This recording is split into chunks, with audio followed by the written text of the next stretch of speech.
كان ممكن يجاري فريق السيب.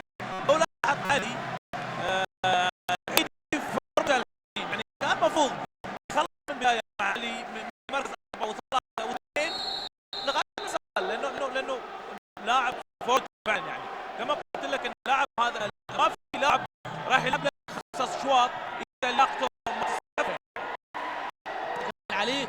هذه ايضا نقطه لصالح نادي الجيش، نقطه لصالح نادي الجيش، والفارق لا يزال 5 نقاط بين الفريقين، 17 نقطه للجيش مقابل 22 لنادي السيب. ارسال لنادي الجيش عند هلال محمد. هلال ارسال هلال وسالم سيف بهيئة ومحاولة وحيط موفق مرة أخرى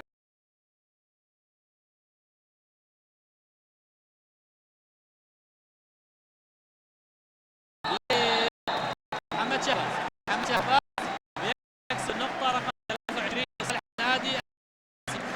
كان النقطة رقم 23 لصالح نادي السيب، ويبدو لي الآن أن المسألة أصبحت صعبة نوعا ما على نادي الجيش مع وجود الآن طبعا. ارسال لمحمد شهباز، ارسال يعقوب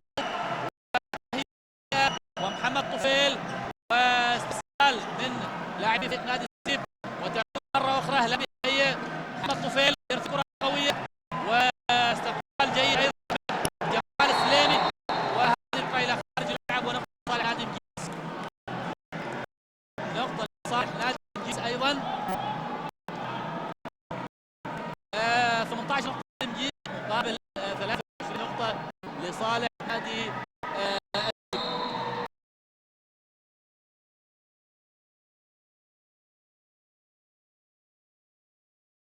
ارسال محمد طفيل، استقبال سالم سيف هيئ وكره قويه وهي رقم 24 نقطه للشوط، وتقريبا خلاص نادي السيب مقبل على انهاء الشوط لصالح. اتصور ان نادي الجيش يحتاج الى معجزه ليصل بالنتيجه 24 مقابل 24.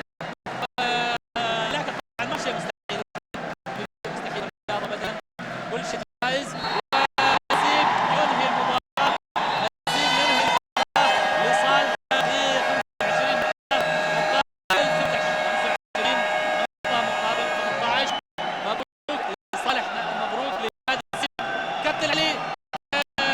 مبارك لنادي السيب، شكرا ايضا لنادي الجيش على هذا الاداء الرائع والطيب. واضح صاحب السمو السيد شهاب الفرق ال سعيد رئيس نادي السيب سعيد وفرحان طبعا نتيجه فوز نادي السيب ببطوله الطائره، ايضا فوز النادي ببطوله نادي الهوكي، ووصول فريق كره اليد ايضا والسله، فوز فريق السله ايضا ببطوله السله، ووصول فريق اليد ايضا الى نهائي بطوله اليد. نبارك لاداره نادي السيب ونبارك شخصيا لصاحب السمو السيد شهاب. علي، ايش تقول عن الشوط الاخير؟ والله باختصار كما قلت لك اللياقه البدنيه ما ساعدت نادي الجيش، وهذه الرياضه لابد فيها فوز وخساره. في نفس الوقت احنا نبارك نفسنا في الاتحاد الطائره من رجال فنيين واعضاء مجلس الاداره على راس الفاضل صالح بن خليفه الخصبي وعلى مجلس الاداره. طلعنا بشيء جديد حصيله اللي هو ابنى فريق جديد للدوري هذا. هذا ناتج عن التخطيط الجيد من المسابقات، علاوه على ذلك ان بلدي لانه عامل دوري قادر منافسه في من جميع الفرق. شكرا علي. ويبدو لي ان زميل خميس بن محمد البلوشي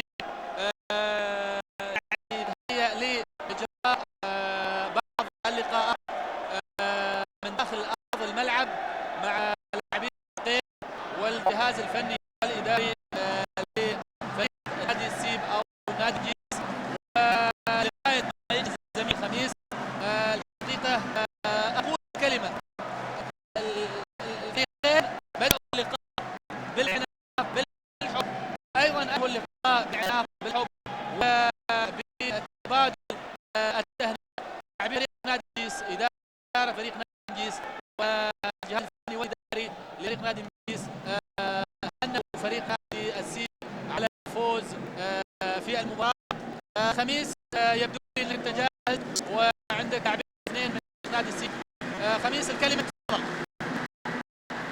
السيب بطل للمرة الثامنة بدوري عام سلطنة الكرة وفرحة كبيرة لجماهير الفريق بهذا الإنجاز الجديد. يعني ألف مبروك للفريق على ظفر بالنسبة للمجيز اللي قدم أيضا مباراة كبيرة والسيباني الدوري بفرق على المجيز 3-1. عندي هنا عدد من نجوم الفريق سالم اليوسفي وعبد الله الراجعي. سالم بداية مبروكين بهذا الإنجاز، شو عن فوزكم مع المباراة اليوم؟ أول شيء أحب أشكر الله سبحانه وتعالى على هذا الفوز هذا الإنجاز. بالنسبة لهذا الفوز يعني نحن كنا ننتظره من فترة طويلة والحمد لله رجعت من الله سبحانه وتعالى. هذا فوز نفتير التحف اسمه شهاب الطرق بجماهير الفريق ساند هذا الفريق. الحمد لله على كل حال ان نحن حرزنا البطولة بتوفيق الله سبحانه وتعالى. المباراة صعبة كانت؟ والله المباراة كانت مش صعبة بس هي مباراة قوية بين الفريق، ونحن أدرى بفريق مجيز اللي سبق ولعبنا مع عدة مباريات ونحن تفوقنا بالحمد الحمد لله، وهذا خبر اللاعبين. شكرا جزيلا. عبد الله مبروك الفوز. شو عن النتيجة عن فوزي بالدرع الطاير؟ اولا الفوز جماهير نادي السيب السيد شاب بن طارق سعيد. النتيجة كانت متوقعة بالبداية بس ضف حماس السيب ولا يعني ادى الى المباراة. طبعا احب ان اخوي ايضا لجماهير نادي الجيش على هذه الهزيمة. يعني في الشوط الاول الشوط الثاني كان اثاره اكبر واستطاع بالنقاط الفاصله يفوز بالجيش. هل توقعت ان المباراه تاخذ اكثر من الشوط الثاني مثلا؟ لا بالعكس توقعت النتيجة الاول توقعت صفر النتيجة البداية. يمكن الشوط الثاني ياخذوا حماس من اللعيبة خذوا. كيف ترى مستوى اليوم يعني فلا في مستويات اليوم مستوى اليوم نادي السيب ممكن الفوز والتفويض اليوم. الله يبارك. نتواصل بالتاكيد مشاهدينا نتواصل مع النجوم ايضا نادي السيب المتوج بلقب دوري الطائر.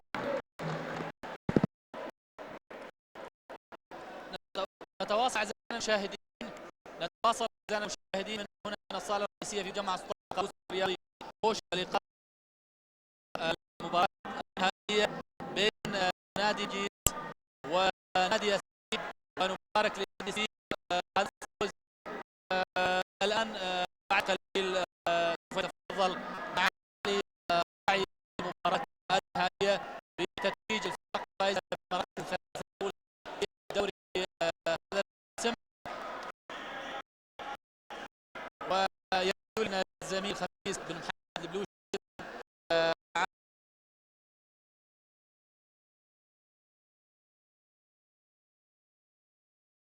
مدير فريق السيب كابتن شهاب الدين الجامي. خميس كلمة لك تفضل. مبروك للسيب دائما مدرب نادي السيب وصاحب الخبره كل جديد تدريب شهاب الدين الجامي. مبروك الفوز اليوم. انت كمدرب شو تقول اليوم عن المباراه عن فوز بالدرع؟ والله هذه اعتبرها مباراة القمة، خاصة السيب على ناديهم من 90 وهذه البطولة الحمد لله بإدارة جديدة وقادة تدريبية معنوية ولاعبين مطيعين في وضع الفريق. الحمد لله رب العالمين. بعدنا ممتع جدا كان نقي لاعبين عليهم